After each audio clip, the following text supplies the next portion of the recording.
시작하겠습니다. 안녕하세요. 안녕하세요. 반갑습니다. 저는 송명진 노무사입니다.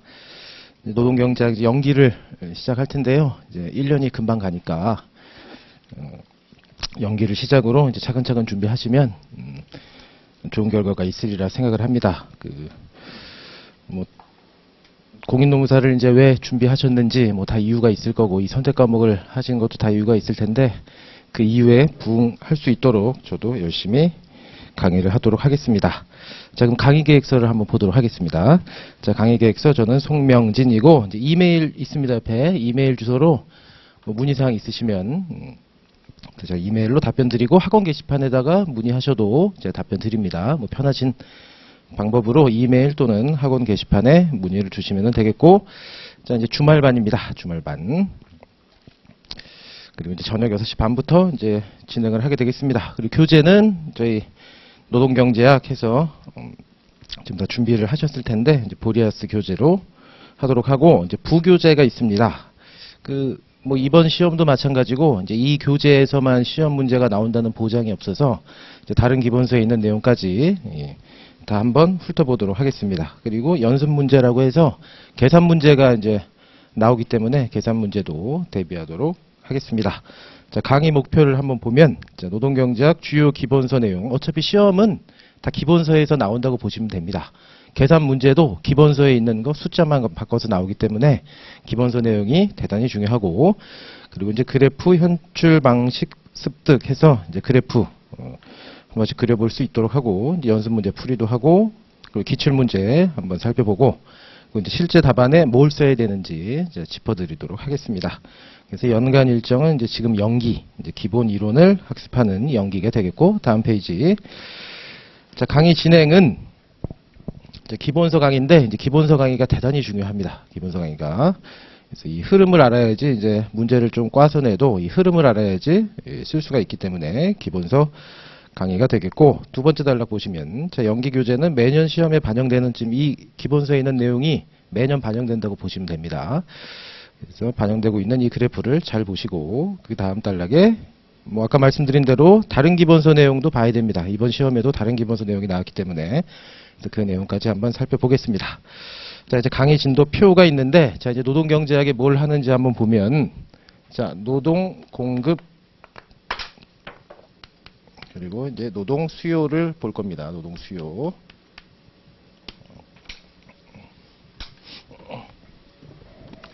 그래서 기본적으로 저희가 이제 노동 공급부터 볼 건데, 자, 근로자. 우리가 흔히 말하는 근로자를 볼 거고, 노동 수요는요, 이제 기업입니다. 기업. 노동 수요는 기업. 그래서 근로자 보고 기업 볼 거예요. 그래서 강의 진도표 보시면은 노동 공급 있고 노동 수요 있죠? 노동 수요. 근데 노동 공급은 3주 동안 하는데 노동 수요는 2주만 합니다. 왜 그러냐면 노동 공급만 보면 노동 수요도 비슷해요. 어차피 다 기업도 사람이 판단하는 거라서 노동 공급을 알면 노동 수요는 자연스럽게 따라오기 때문에 노동 공급만 잘 보시면 노동 수요도 쉽게 알 수 있습니다. 그래서 우리 근로자들이 어떻게 행동하고 기업이 어떻게 행동하는지를 볼 거예요. 그래서 이 둘이 어떻게 행동하는지를 보면, 이 둘이 어디서 만나느냐? 자, 노동시장에서 만납니다. 노동시장. 노동시장. 근로자와 기업이 노동시장에서 만난대요. 잡코리아 생각하시면 됩니다. 잡코리아. 이제 거기서 만나서 저 얼마 주면은 몇 시간 일하겠습니다. 이제 여기서 할 텐데, 이 노동시장을 우리는 균형이라고 합니다. 균형. 노동시장은 이제 균형이라고 할 건데, 균형. 자, 그럼 이 균형에서 뭐가 결정되느냐? 결국에는 임금. 임금하고 요 고용. 요게 결정이 됩니다. 요게. 그래서 시험 문제 나오는 거는 요거예요. 요거. 자, 임금 어떻게 되고 고용 어떻게 되느냐. 다 이겁니다. 시험 문제는. 임금 어떻게 결정되고 고용 어떻게 결정되느냐. 요거예요. 이게 절반입니다. 여기가 절반이에요. 여기가 절반. 여기서 50점 나온다고 보시면 됩니다. 50점. 50%. 50%고. 50%. 그래서 근로자, 기업 만나서 임금과 고용이 어떻게 결정되느냐. 여기 50이에요. 그리고 이게 정상적인 거죠. 내가 10,000원 받고 8시간 일하겠다. 기업도 10,000원 주고 8시간 일 시키겠다. 이 둘이 결정하면 딱 끝나요. 끝나는데 이게 외부 요인이 있습니다. 외부 요인. 외부 요인이 50%. 외부 요인. 그러니까 만 원에 8시간 하겠다고 당사자들이 결정하면 끝나는데, 이제 강의 계획서 보시면, 자, 노동시장 균형해서 끝나면 되는데, 자, 보상적 임금격차라고 있어요. 보상적 임금격차. 그래서 외부 요인, 보상적 임금격차. 임금격차라는 게 있습니다. 자, 그래서 밖에서 이렇게 봤더니, 자, 똑같은 근로자인데, 누구는 2만 원 받고 누구는 만 원 받아요. 이게 이론으로 이게 설명이 안 되는 겁니다. 이론으로. 그래서 외부 요인이 뭐가 있을 텐데, 왜 똑같이 일하는데 임금이 다르냐? 아, 위험하니까 돈 더 받더라. 그래서 요거 한번 보는 거예요. 위험하니까 돈 더 받더라. 이게 기본이고, 이게 기본이고. 근데 이 기본, 당사자들이 결정했는데 누구는 돈 많이 받고 누구는 덜 받더라. 아, 요게 이유일 수 있겠다. 그래서 보상적 임금격차를 볼 거고, 그 다음에 또 교육. 마찬가지로 똑같이 8시간 일하는데 누구는 만 원 받고 누구는 2만 원 받아요. 근데 위험하지는 않은 것 같아요. 그럼 얘 왜 돈 더 받느냐? 아, 이거 교육. 즉, 능력이 높아서 그런 거 아니겠느냐?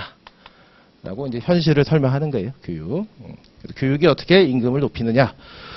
볼 거고, 그 다음에 이제 임금 분포와 노동 이동이 있습니다. 임금 분포와 노동 이동. 그래서 노동 이동. 자, 위험도 똑같고 능력도 똑같아요. 근데 저쪽 동네에는 돈을 더 받아요. 그럼 돈 더 받는 대로 이제 이동할 거거든요. 그럼 사람들이 그쪽으로 싹 몰릴 겁니다. 그래서 노동 이동 보는 거고. 그리고 뒤에 보시면은 자, 차별. 자, 위험 똑같고 능력도 똑같아요. 그 돈 많이 버는 대로 다 이동했어요. 그럼 이제 임금이 다 똑같아야 되는데 또 성별이나 아니면 인종에 따라서 또 임금이 또 달라진답니다. 차별 보는 거고. 그리고 노동조합. 똑같은 이유로 성별도 똑같고 인종도 똑같아요. 모든 것이 다 똑같습니다. 근데 임금에 또 차이가 생겨요. 아, 그럼 노조가 있으면 또 임금을 더 받더라. 그럼 노조가 어떻게 임금을 올리는지 봅니다. 그리고 유인급여. 자, 모든 게 다 똑같은데 기업 내부에서 근로자끼리 또 임금이 다릅니다. 그럼 아, 누구는 성과급 받고 누구는 못 받는구나. 유인급여. 그리고 마지막으로 실업. 자, 모든 게 다 똑같고 임금도 다 똑같습니다. 그런데 누구는 취업이 되고 누구는 취업이 되지 않아요. 취업되지 않은 사람들 보는 거고. 그래서 결국에는 근로자 기업이 임금 고용 결정하면 되는데 현실에서 보니까 똑같은 시간 일해도 임금이 높은 사람이 있고 낮은 사람이 있더라. 그거 왜 그러느냐? 그래서 이게 이제 50%입니다. 50%. 그래서 이게 기본에서 반 나오는 거고, 이 임금과 고용을 변동시키는 요인 반. 그래서 이렇게 이 세트로 이렇게 알아두시면 되는 거고. 그래서 이번에 시험에 나온 건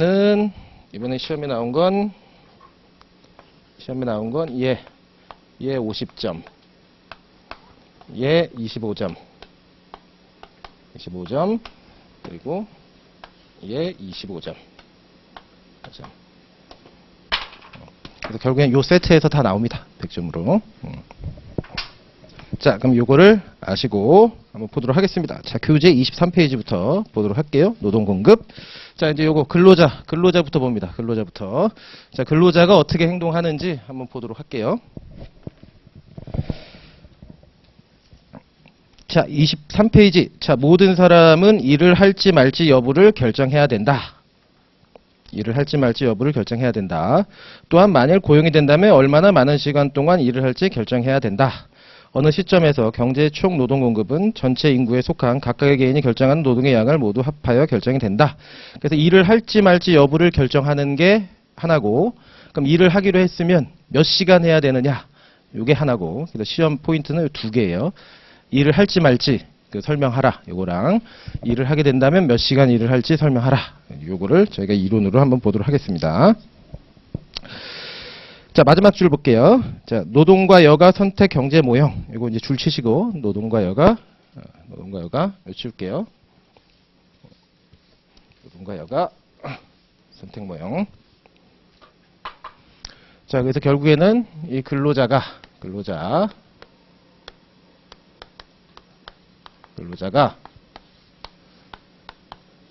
일을 하냐 또는 하지 않느냐. 요게 하나 궁금한 거고, 여기 하나 궁금한 거고. 자, 일을 한다고 하면 얼마나, 즉 몇 시간 일을 하느냐, 요게 이제 궁금한 거죠. 일을 할지 말지, 그리고 하냐 안 하냐. 자, 그럼 요거를 이제 말로 이렇게 설명하기가 어려우니까 이제 그래프로 그려서 설명해야 돼요. 그래프로. 그 그래프로 그려서 설명하는 게 일-여가 선택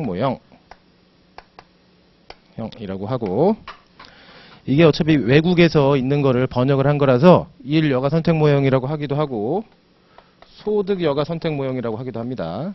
여가 선택 모형. 다 똑같은 거예요.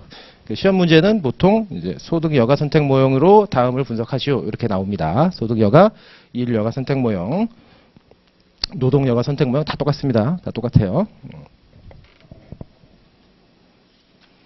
그래서 개인의 임금률과 소득을 핵심적인 변수로 설정한답니다.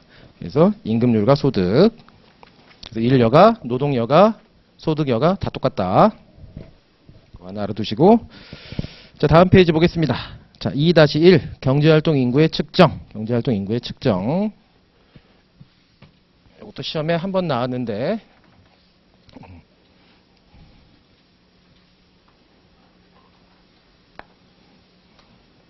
자, 그래서 이제 우리는 소득-여가, 일-여가 선택 모형을 볼 거예요. 일-여가 선택 모형을 볼 건데, 용어를 좀 정리를 하고 가자입니다. 용어를. 자, 첫 번째, 요거는 알아두시는 게 좋습니다.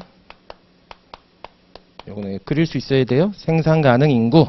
생산 가능 인구라고 있어요. 그래서 주로 이제 P라고 씁니다. P. 자, 이 사람을 근로자라고 할 거냐. 자, 이제 우린 앞으로 이제 근로자란 말을 계속 쓸 건데, 그래서 근로자가 일을 하냐 안 하냐 요걸 볼 건데, 자, 그 근로자를 어떻게 정의할 거냐, 이 사람으로 할 거냐. 생산 가능 인구는 15세 이상을 얘기합니다. 생산 가능 인구는 15세 이상. 그냥 인구면은 어린 아이도 다 포함되는데 생산 가능 인구예요.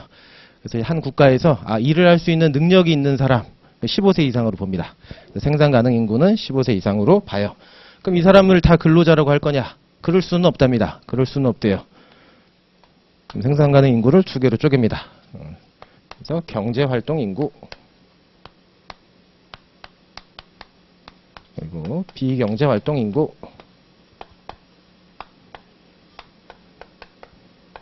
이렇게. 경제활동 인구는 주로 L이라고 쓰고, 비경제활동 인구는 N이라고 씁니다. 이렇게. 그래서 경제활동 인구, 비경제활동 인구가 있어요. 자, 이 둘은 무슨 차이가 있느냐? 자, 이분들은 구직의사가 있습니다. 구직의사가 있어요. 구직의사가 있고, 이분들은요, 구직의사가 없어요. 의사가 없어요. 의사가 없습니다.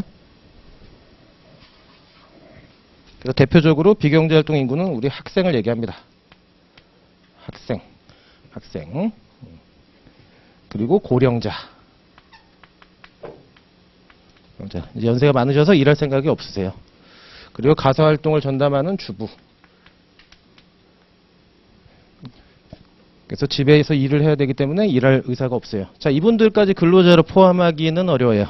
그래서 우리가 말하는 근로자는 이분들을 얘기합니다. 근로자. 구직의사 있는 사람만 보자는 거예요. 구직의사 있는 사람만 보자. 그래서 구직의사가 있는 사람이 일을 몇 시간 할지 분석하는 게 의미가 있지. 이분들 일할 생각도 없는데 이분들이 일 몇 시간 하느냐 분석해봐야 의미가 없거든요. 그래서 우리가 말하는 근로자는 경제활동 인구를 얘기합니다. 이분들. 구직의사가 있는 분들. 자, 그러면 구직의사가 있는 경제활동 인구를 두 개로 또 쪼갭니다. 이렇게. 취업자. 그리고 실업자. 실업자. 그래서 취업자는 주로 E라고 쓰고 실업자는 U라고 써요. 이렇게.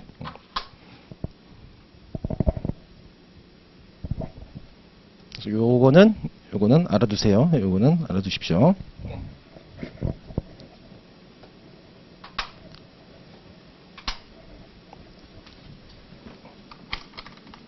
자, 그럼 이제 이 둘을 구분하기가 좀 애매해요. 이 둘을 구분하기가 애매한데, 자, 이 실업자 같은 경우는요. 이 실업자 같은 경우는 일 하나요? 일 안 해요.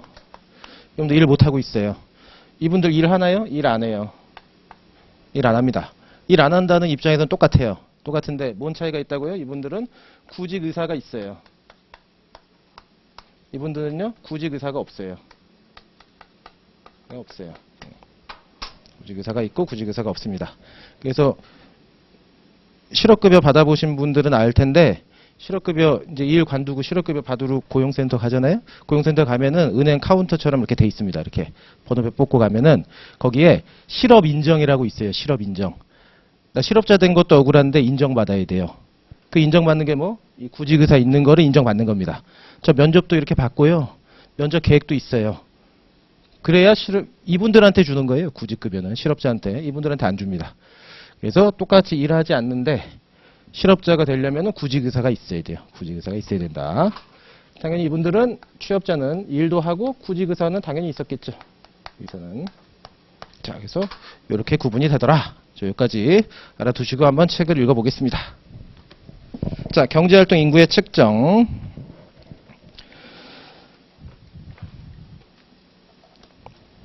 자, 네 번째 단락. 자, 이를 전체 취업자라고 하고 유를 전체 실업자라고 하자. 만일 어떤 개인이 취업자이거나 실업자라면 그 사람은 경제활동 인구에 포함된다. 따라서 경제활동 인구는 다음과 같이 주어진다. 그래서 L은 2 플러스 E 뭐라고요? 취업자.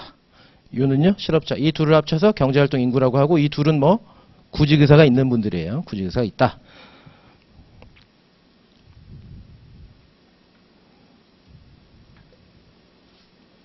자, 마지막 줄. 자, 그럼 경제활동 참가율을 한번 보겠습니다. 경제활동 참가율. 전체 인구 대비 경제활동 인구의 비율을 의미하고 고용률 그리고 실업률 이렇게 있네요. 이쪽으로 와서 자, 그러면 경제활동 참가율.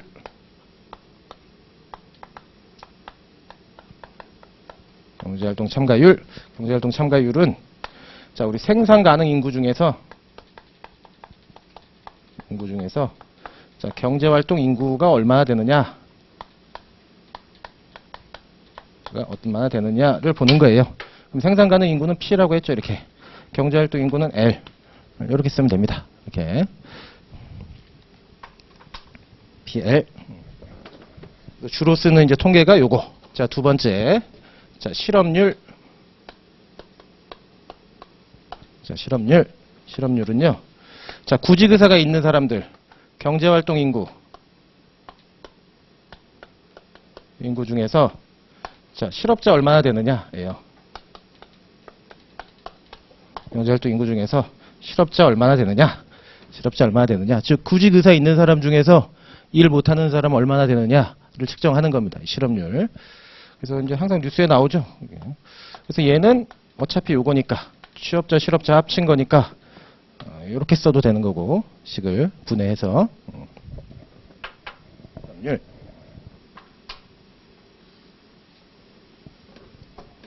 자, 마지막으로 고용률 한번 보겠습니다. 고용률. 자, 고용률은 자, 15세 이상, 만 15세 이상 생산 가능 인구 중에서 취업자 얼마나 되느냐.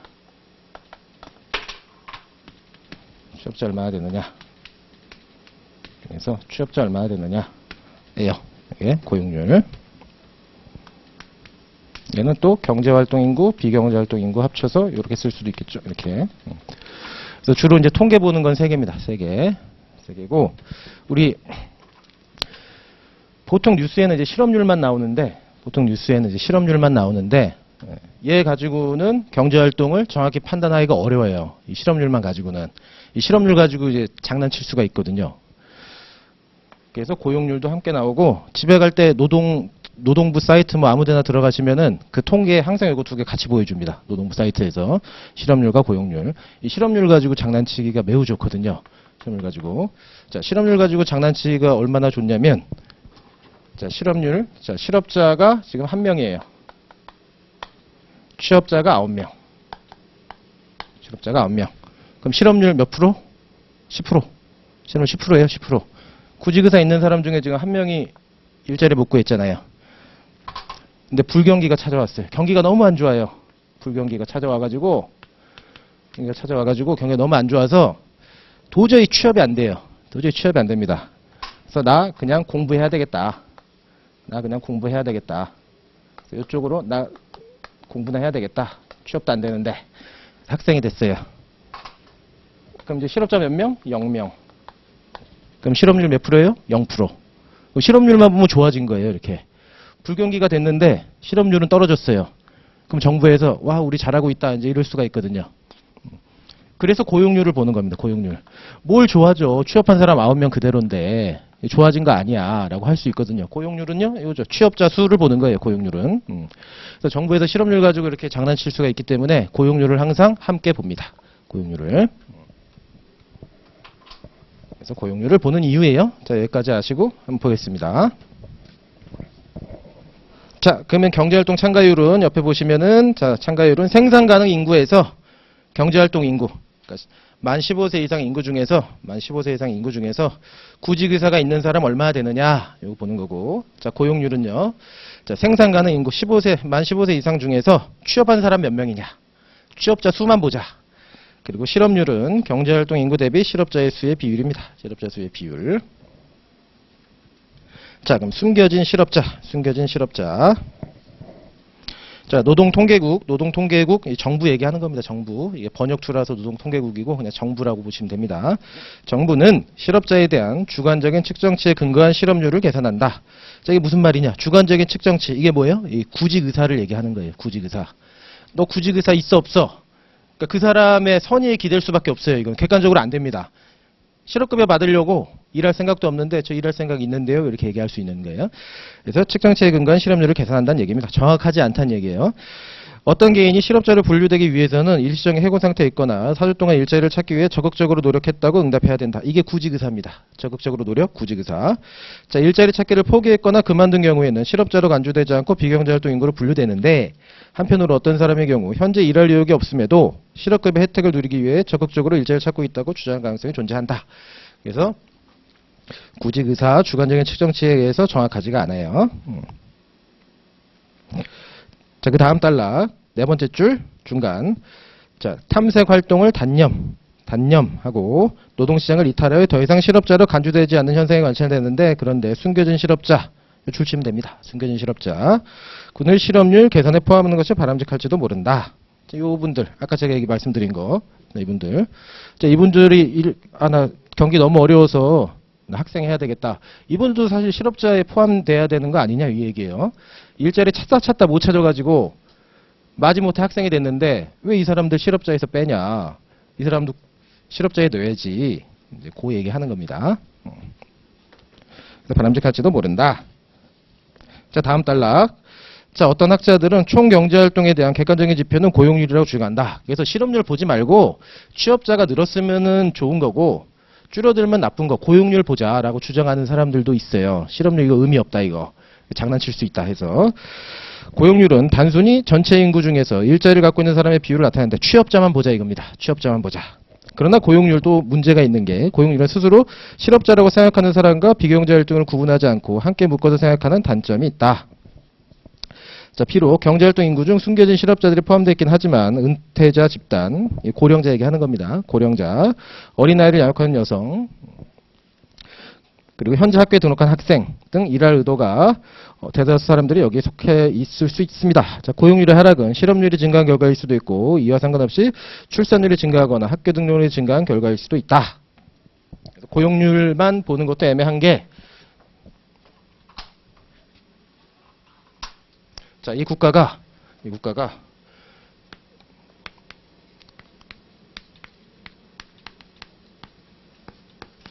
뭐 유전이 터졌던지 수출이 잘 돼가지고 복지 혜택이 엄청 좋아졌어요.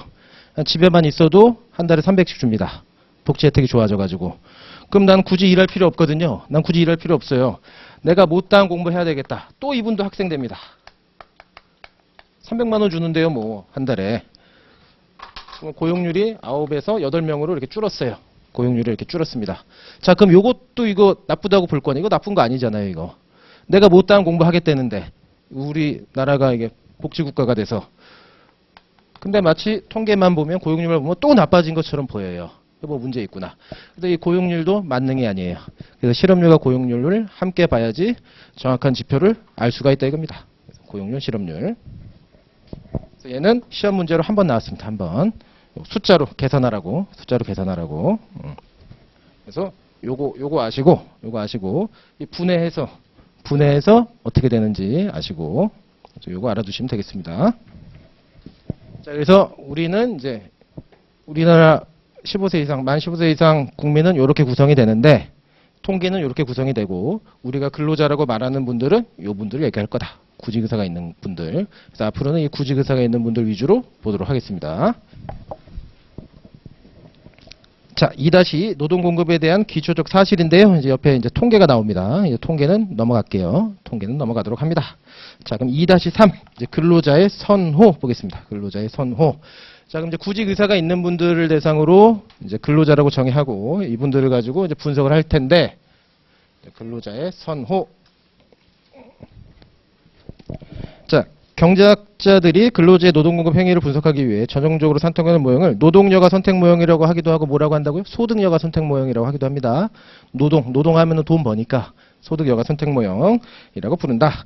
이 모형은 어떤 개인이 일을 할지 여부와 일을 하기로 했다면 몇 시간 동안 일을 할지를 결정하는 주요 요인을 분리해서 분석한다. 요 줄치면 됩니다. 일을 할지 여부와 일을 하기로 했다면 몇 시간 일을 할 건지. 시험 문제에서 물어보는 건 항상 이거예요. 시험 문제 물어보는 건. 노동여가 선택 모형 혹은 소득여가 선택 모형으로 일을 할지 말지와 몇 시간 일할지를 분석해 보도록 하겠습니다. 자, 다음 페이지에 자, 우리 모형에서 분석이 되는 대표적인 개요는 일정한 시기에 재화의 소비와 여가의 소비. 그래서 소비 동그라미 하시고 여가 동그라미 하시면 됩니다. 소비 그리고 여가로부터 효용 동그라미 치시면 됩니다. 효용.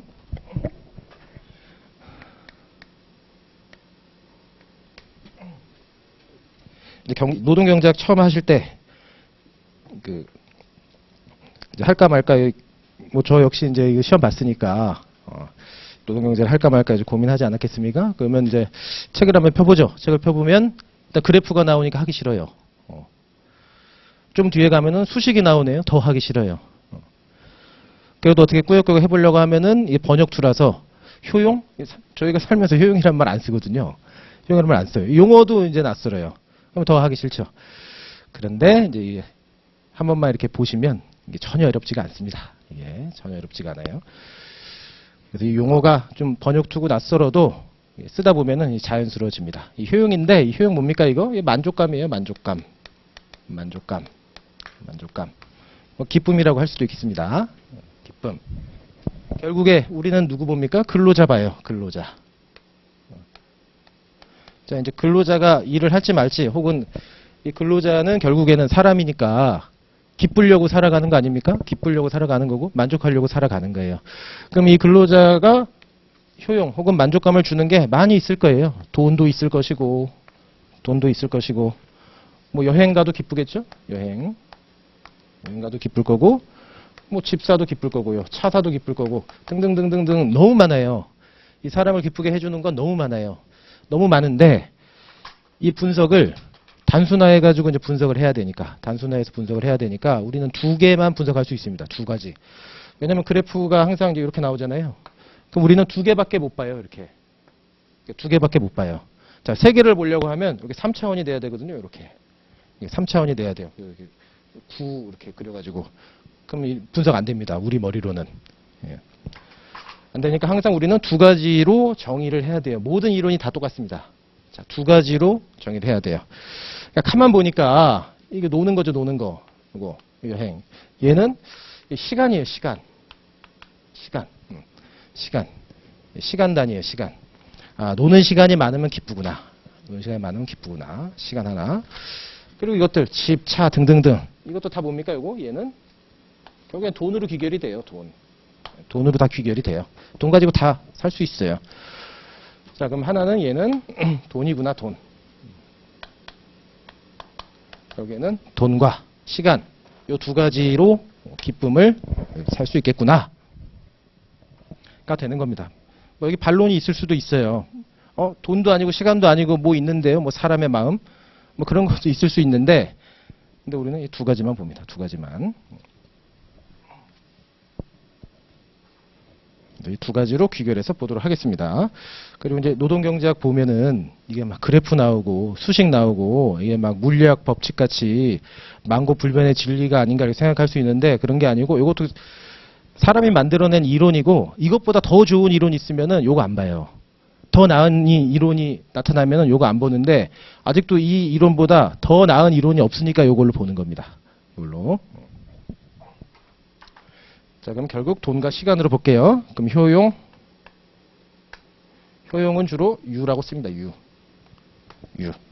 효용은 뭐랑 뭐 가지고 결정되느냐? 돈인데 결국에는 돈 써야 기쁜 거죠. 돈 써야 기쁜 거예요. 소비라고 하기도 하고 소득이라고 하기도 합니다. 소득, 소비. 돈을 벌어야 쓰니까 소득이라고 쓰기도 하고 소비라고 쓰기도 해요. 이게 똑같은 말입니다. 이거 똑같은 말이에요. 소비라고 써도 되고 소득이라고 써도 됩니다. 그럼 이거 어떻게 구분합니까? 시험 문제로 줘요. 시험 문제로 용어를 줍니다. 이렇게 용어를 줍니다. 소득 여가 선택 모형을 설명하시오. 아니면 소비는 얼마인가? 그럼 소비라고 쓰면 되고 시험 문제 용어대로 쓰면 됩니다. 소비. 시간은 여행 시간이잖아요. 여행 시간 노는 시간이니까 이거를 여가 시간이라고 할게요. 여가 시간. 그래서 소비 그리고 여가 요 두 개 가지고 사람은 행복함을 느낀다. 얘를 수식으로 쓰면 이렇게 자 소비는 C라고 쓰겠습니다. C. 여가는 레저니까 L이라고 쓸게요. 자, 이런 함수의 형태로 나타낼 수 있다 이겁니다. 이런 함수의 형태로 나타낼 수 있다.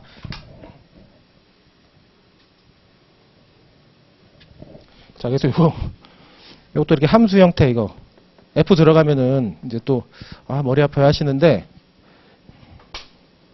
이게 함수 형태가 뭐냐면 이 사람마다 이제 함수 박스라고 생각하면 돼요. 박스.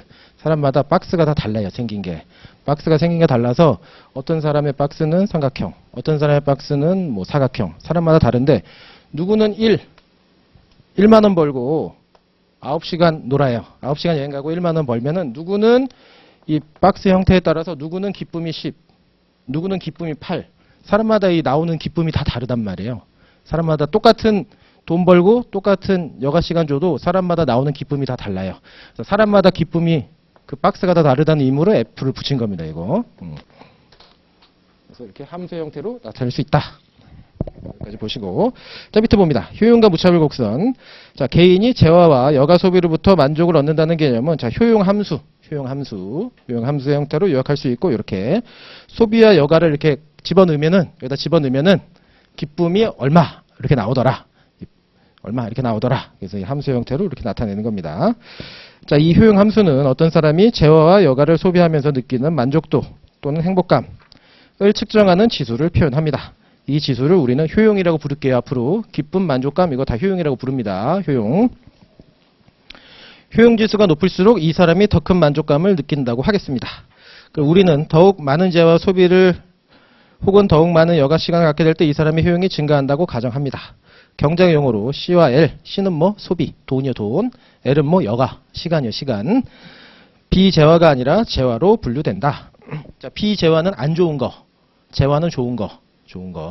비재화는 안 좋은 거, 재화는 좋은 거. 그러니까 개인들은 다 돈 많이 벌고 싶어 하고 또 많이 놀고 싶어 한다라는 뜻이에요. 많이 놀고 싶어 한다. 그래서 재화입니다. 재화. 비재화가 아니고 재화라고 분류하도록 할게요.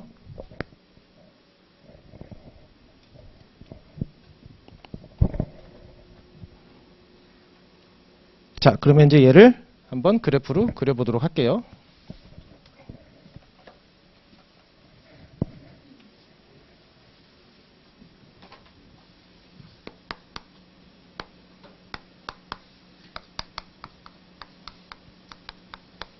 자, 사람의 기쁨은 소비와 여가로 결정되고 얘를 수식으로 한번 나타내 보면은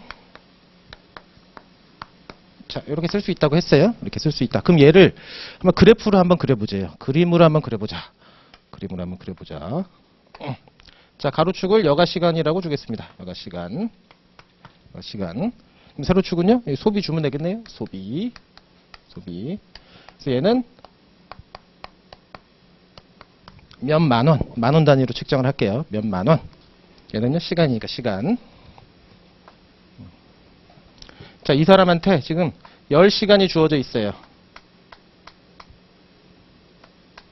이 사람한테 10시간이 주어져 있습니다. 최대 놀면은 10시간이에요. 10시간 이상은 못 놀고 1일 10시간 있다고 할게요. 10시간. 그래서 1일 10시간.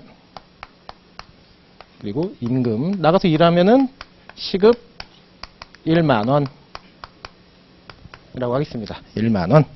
시급 1만원에 지금 10시간 하루에 주어져 있어요. 자, 이렇게 있을 때. 자,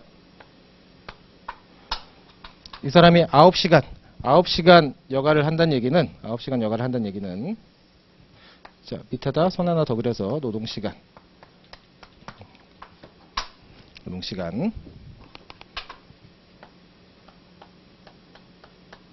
자, 1시간 일하고 9시간 논다고 한번 해볼게요. 10시간 있는데 1시간 일하고 9시간 논다고 한번 해볼게요. 자, 그럼 9시간 놀아요. 그럼 이 사람 그럼 얼마 벌죠? 소비 얼마? 돈 얼마? 만원 벌겠네요. 만원. 시급 만원이니까. 그래서 1만원 벌었습니다. 1만원. 1만원 돈 벌고 1만원 쓸 수 있어요. 자, 그럼 얘한테 물어봅니다. 너 효용 얼마니? 물어봤더니 효용 10이래요. 10. 10점. 나 10만큼 기쁘다. 이렇게 얘기를 해요.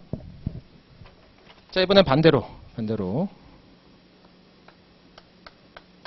1시간 여가 해요. 1시간 여가. 다른 말로 하면 9시간 노동한다는 거죠. 9시간 일하고 1시간 놀았어요. 그럼 얘 얼마 벌어요? 9만원 벌겠네요. 9만원.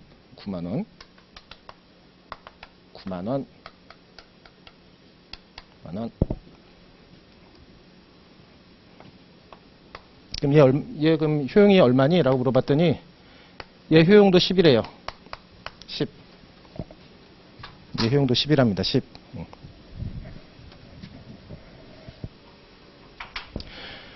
그럼 또 효용이 10인 점을 한번 찾아봐요. 자, 이번에는 5시간.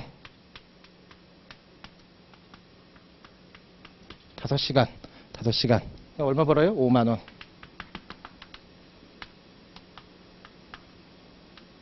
5만원 벌겠네요. 이렇게. 5만원. 5시간 놀고 일하고. 그래서 얘한테 물어봤어요. 똑같이 둘 다 더하면 10이잖아요. 10. 10이니까, 야, 너 효용 얼마니? 물어봤더니, 너 10이지? 물어봤더니, 아니래요. 얘 효용이 20이래요. 왜 이런 결과가 나오나 봤더니, 여기는 돈을 너무 못 벌어요. 돈이 없어요. 그래서 별로 행복하지가 않습니다. 그럼 여기는요. 돈은 많이 벌었는데 잠잘 시간이 없어요. 너무 피곤해요. 그래서 효용이 10밖에 안 돼요. 근데 얘는 적절하게 놀고 적절하게 돈 버니까 훨씬 더 기쁜 거예요.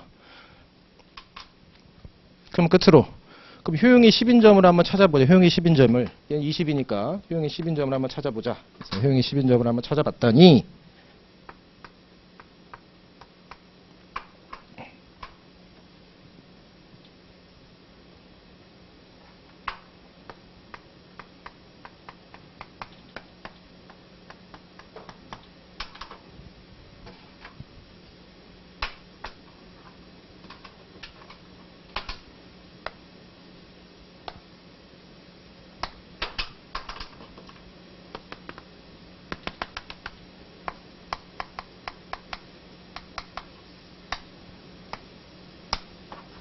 이 돼요. 그래서 얘는 훨씬 더 깊은 상태인 거고, 그러니까 극단적인 조합보다 적절한 조합이 훨씬 더 행복한 상태예요. 그래서 얘를 직선으로 이렇게 그릴 수가 없고, 사람인지라 이렇게 곡선으로 도출이 됩니다. 이렇게 곡선으로 도출이 돼요. 곡선으로. 그래서 딱 그 두 개 더해서 10 나오면은 모든 기쁨이 다 10으로 나올 것 같은데 이 사람인지라 그렇게 안 나옵니다. 자, 여기까지 보시고 한번 읽어볼게요. 자, 밑에서 자, 두 번째 단락에 다섯 번째 줄. 자, 여가를 누리는 것과 400달러 소비하는 대신에 자, 125시간 여가를 누리는 건 전혀 차이를 느끼지 못하게 할 수 있다. 그림 2-2는 특정 수준의 효용을 주는 소비와 여가의 조합을 그림으로 표현하고 있다. 이러한 점들의 궤적을 무차별 곡선이라고 부른다. 자, 줄 칠까요? 무차별 곡선.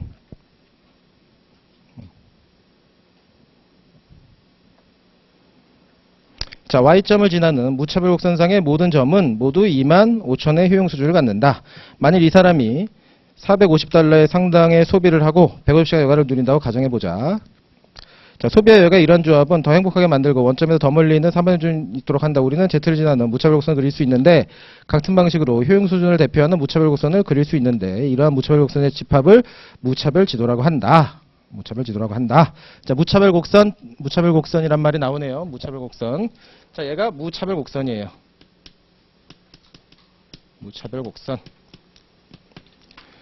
자, 무차별이죠. 무차별. 차별이 없다는 얘기예요. 차별이 없다는 얘기. 이걸 번역을 다르게 하면은 동등곡선이라고 합니다. 동등곡선. 동등곡선. 다 똑같아요. 다 똑같아요. 그래서 여기는요, 무차별 곡선. 얘는요, 효용이 10. 효용이 10. 효용이 10. 자, 다시 한번 봅니다. 자, 9시간 놀고 1만원 번 거나 9만원 벌고 1시간 논 거. 두 개 더하면 10이잖아요. 10. 두 개 더하면 10. 그런데 자, 4시간 놀고 4만원만 벌어도 4만원만 벌어도 얘도 효용이 10이래요. 10이래요. 10. 4시간 4만원 두 개 더하면 8밖에 안 되는데 어떻게 기쁨이 10이 나옵니까? 라고 물어보시면 이런 극단적인 조합보다 사람인지라 적정한 조합을 좋아한다는 얘기입니다. 적정한 조합을 좋아해요. 그래서 돈 좀 덜 벌고 좀 덜 놀아도 적정하게 벌고 적정하게 놀면은 이 극단적인 조합의 행복에 도달할 수 있대요. 그래서 이게 직선이 아니고 이렇게 이러한 곡선의 형태로 나오는 겁니다. 곡선의 형태로. 왜? 사람이라서.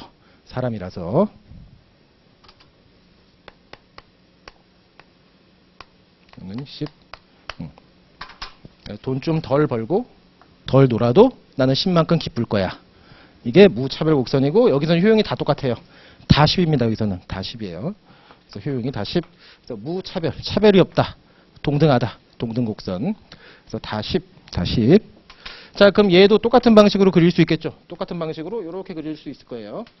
근데 얘는요, 효용이 20이겠죠, 이제. 20. 얘는 효용이 이제 20인 거예요. 20.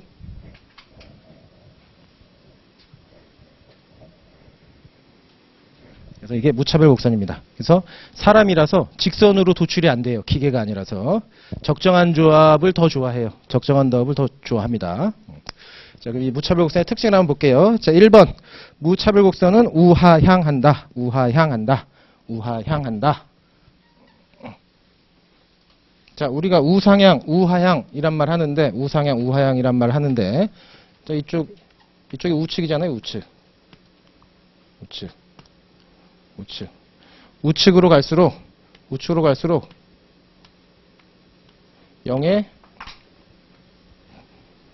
0에 가까워짐. 제로.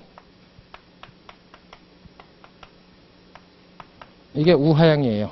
우하향. 자, 점 하나 찍어요. 이렇게. 그래서 우측으로 갈수록 0에 가까워진다는 얘기는 이렇게 간다는 얘기죠. 이렇게. 이게 우하향. 0에 가까워진다. 자, 그럼 우상향은요? 우상향.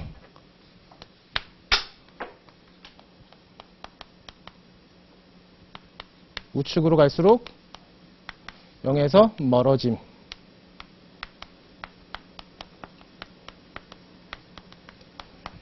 그럼 점 아무거나 하나 찍어요. 이렇게. 그럼 오른쪽으로 갈수록 0에서 멀어지니까 위쪽으로 이렇게 가면 됩니다. 이렇게. 이게 우상향. 우하향, 우상향. 그럼 이 무차별 곡선 보면은요.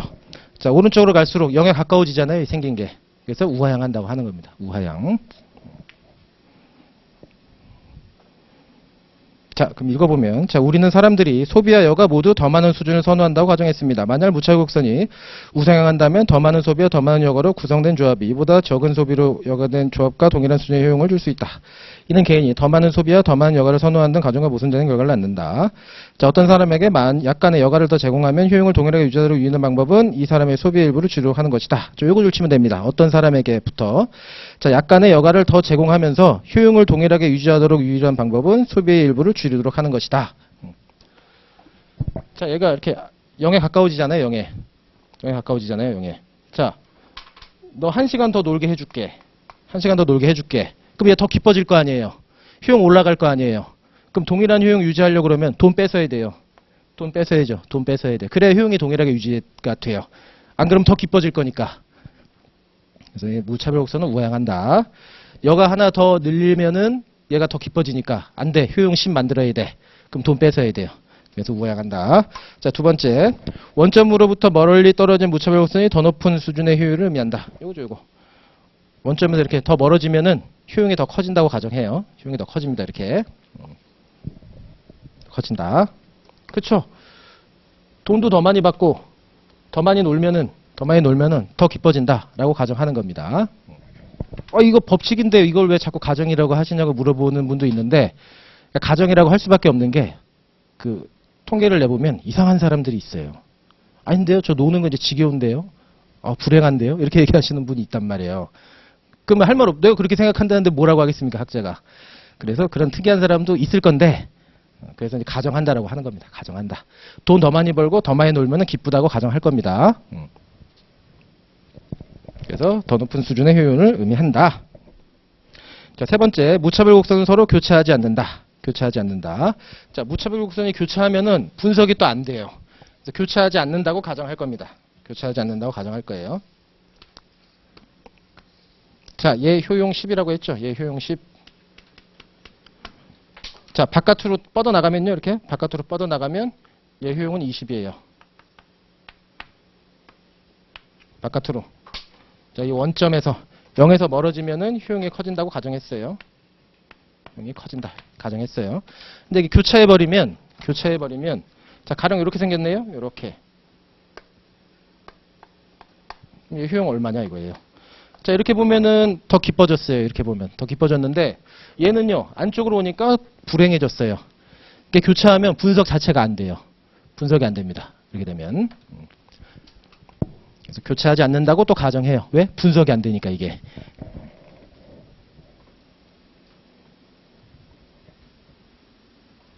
그래서 3번 무차별곡선은 서로 교차하지 않는다. 자, 다음 페이지. 자, 네 번째 줄 중간 따라서부터 봅니다. 자, 무차별곡선이 교차하게 되면 사람들이 더 많은 재화를 소비하고 더 많은 여가를 누리고 싶어 한다는 우리의 가정과 모순된다. 즉 분석이 안 된다는 얘기입니다.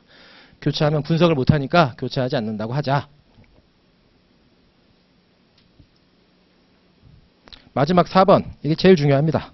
무차별곡선은 원점에 대해 자, 볼록 동그라미 합니다. 볼록 동그라미 하고 직선이 아님 이 볼록하다는 얘기는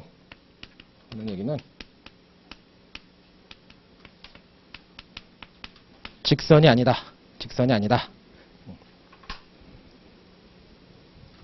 사람이라서 1시간 놀고 9만 원 버는 거. 즉 합쳐서 10. 근데 4시간 놀고 4만 원 버는 거 합쳐서 8. 이게 똑같대요, 이게. 하나는 더해서 10, 하나는 8. 이게 똑같대요. 왜? 사람이라서. 그래서 직선이 아닙니다. 직선. 자, 9만 원에 1시간. 그럼 10이니까 5만 원에 5시간. 둘 다 10이니까 똑같아야 되는데 그럼 직선으로 이렇게 나올 텐데 사람이라서 똑같지가 않대요. 얘 더 기쁘대요. 직선이 아니다. 그래서 볼록하다. 볼록.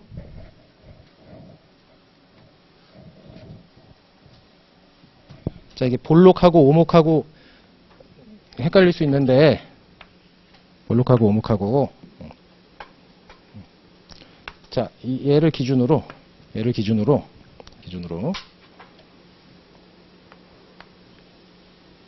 자, 이렇게 돼 있어요. 예. 얘는요. 항상 이 바닥에서 보면 돼요. 바닥에서 이 직선을 기준으로 얘가 가깝게 다가오죠. 이렇게 바닥에 가까우면 얘가 볼록이에요. 볼록. 다가오면. 근데 가령 이렇게 생긴 애도 있어요. 그럼 얘는요. 바닥에서 멀어지잖아요. 얘는 오목이에요. 그래서 이 직선을 기준으로 바닥에 가까우면은 볼록, 멀어지면 오목. 멀어지면 오목.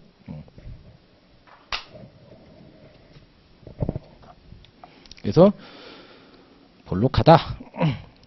자, 무차별 곡선의 정의와 볼록성은 아무런 관련성이 없다. 자, 볼록성 가정이 소비와 외가에 모두 제하라는 가정으로 도출된 것도 아니다. 무차별 곡선의 볼록의 효용함수의 형태에 대한 가정을 반영한 결과 동일한 기간 일과 여가 활동 시간에 배분한 개는 관찰하게 되면 우리는 무차별 곡선의 원점에 대해서 볼록해야 되는 결과를 얻게 된다. 그러니까 직선이면은 현실이랑 안 맞아요. 직선이면 현실이랑 안 맞아요. 현실이랑 안 맞다. 왜? 적정한 걸 좋아하거든요. 사람들은 다. 자, 그럼 다음 봅니다. 자, 이제 무차별 곡선의 기울기. 무차별 곡선의 기울기.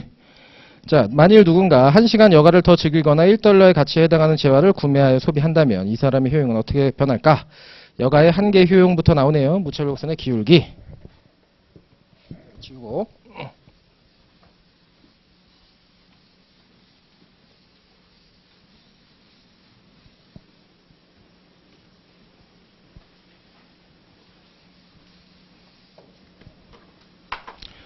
자, 이제 기울기 나오면서부터 이제, 기울기를 이거 왜 배우나, 라고 할 텐데, 이것만 보고 쉬었다 할게요. 이렇게. 자, 우리는 뭐 본다고요? 여가, 시간. 시간. 얘는요, 소비. 소비라고 써도 좋고, 시험 문제 소득이라고 나오면 소득이라고 쓰면 됩니다. 이렇게. 자, 결국에 우리가 보고 싶은 거는 요거예요, 요거. 여기에서.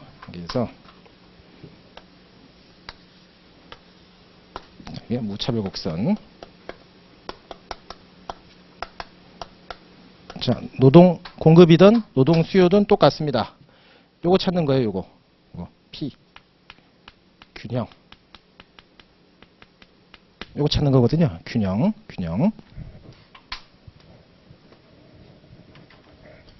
그래서 이 균형의 뜻이 뭐냐? 이 균형의 뜻. 자, 균형은요, 이동의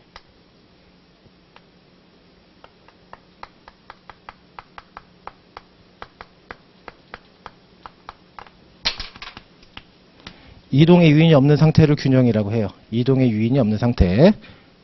다른 말로 유일한 점. 결국에 이제 우리는 이 균형점 찾는 겁니다. 균형점 찾는 거예요. 이동의 유인이 없는 상태. 그래서 얘는 안 봐요. Q점이나 R점. 자, 얘들은 안 봐요. 얘들 왜 안 보냐? 이동의 유인이 있거든요. 얘. 여기 있어도 되고, 이 점이 여기도 나오고 두 개 나오잖아요, 이렇게. 이런 점은 안 봐요. 이런 점은 균형이라고 하지 않습니다. 결국 우리는 균형점 요거 찾는 거거든요, 균형. 요거 찾을 거예요, 균형. 균형점 요거 찾을 건데, 이 균형, 이 이동의 유인이 없는 상태. 이 균형점은,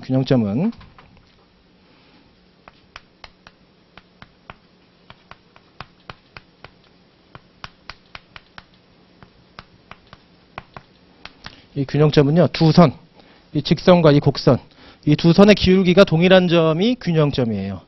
이 두 선의 기울기가 동일해야 돼요. 그래서 우리는 얘들 안 본다고 그랬는데 얘는 이렇게 평평한데 얘는 지금 이 빨간 선은 엄청 가파르잖아요, 이렇게. 여기도 마찬가지. 얘는 가파른데 얘는 평평하잖아요. 기울기가 안 맞으면은 이건 균형점에 도달할 수가 없어요. 그래서 우리가 찾는 유일한 점은 똑같은 말로 기울기가 동일한 점하고 똑같아요. 그러니까 기울기를 안 볼 수가 없어요.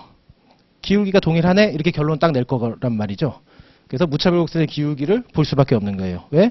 이 균형점 찾아야 되거든요, 이거. 유일한 점. 근데 그 점은 기울기가 동일하대요. 그러면 설명으로, 기울기 동일한데요? 그럼 얘 기울기 뭔데? 이제 그거 볼 겁니다. 무차별 곡선의 기울기. 자, 여기까지 보시고, 잠깐 쉬었다가 무차별 곡선의 기울기를 보도록 하겠습니다.